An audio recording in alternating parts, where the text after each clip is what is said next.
Olha, falar dos Correios é falar de uma parte da história e do dia a dia de milhões de brasileiros, não é mesmo? É uma presença constante.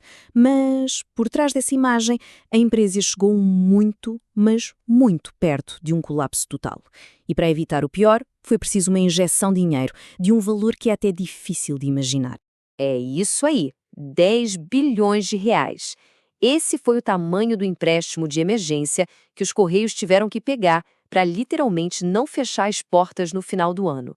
Foi uma verdadeira operação de guerra para manter a estatal funcionando.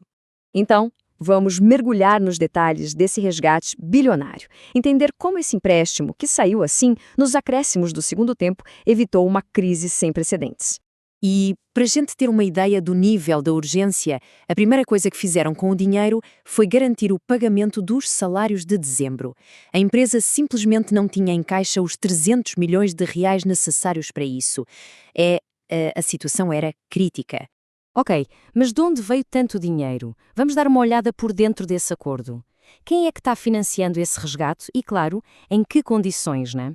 Foi preciso montar uma força-tarefa de bancos, uma união entre instituições públicas e privadas. Olha só, Banco do Brasil, Caixa e Bradesco entraram com 3 bilhões cada um. E para completar, o Itaú e o Santander colocaram mais 1,5 bilhão cada. Basicamente, o setor financeiro se uniu para viabilizar a operação. E aqui está o pulo do gato, a peça-chave que fez tudo isso acontecer. A União, ou seja, o governo federal, entrou como avalista. O que isso quer dizer? É simples. Se os Correios não conseguirem pagar o empréstimo lá na frente, é o Tesouro Nacional que cobre a dívida. Essa garantia foi o que deu segurança para os bancos liberarem essa fortuna toda. E as condições do empréstimo mostram bem que essa é uma aposta de longuíssimo prazo. O contrato vale até 2040. E tem mais, tem uma carência de 3 anos. Ou seja, os Correios só começam a pagar de facto essa dívida em dezembro de 2029. É um fogo gigantesco para a empresa tentar se arrumar.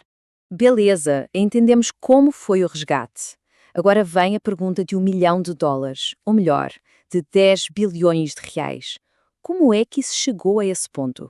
Porque uma empresa com a estrutura e a história dos Correios precisou de uma ajuda tão desesperada assim?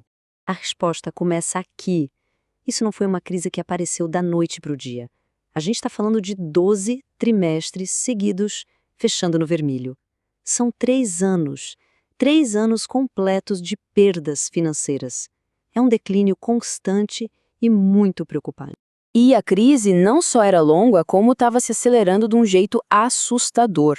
Para ter uma ideia, no primeiro semestre de um ano, o prejuízo foi de 1,3 bilhão de reais. No ano seguinte, nesse mesmo período, o número saltou para 4,3 bilhões. A situação não estava só ruim, estava piorando exponencialmente. Um dos principais motivos para esse rombo todo está aqui, no mercado de encomendas. Em apenas 6 anos, a fatia dos Correios nesse mercado despencou de mais da metade, 51%, para apenas 22%. Enquanto isso, a concorrência mais ágil, mais tecnológica, simplesmente explodiu, pulando de 49% para 78% do mercado. Os Correios perderam bonde justamente no setor mais lucrativo da logística. E se ainda restava alguma dúvida da gravidade do problema, as palavras do próprio presidente dos Correios, Emmanuel Rondon, acabam com ela.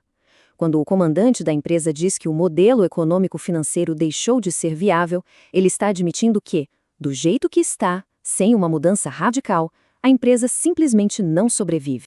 Certo. Então, diante desse cenário caótico, qual é o plano para tentar virar o jogo? A estratégia de recuperação se apoia em 4 frentes principais.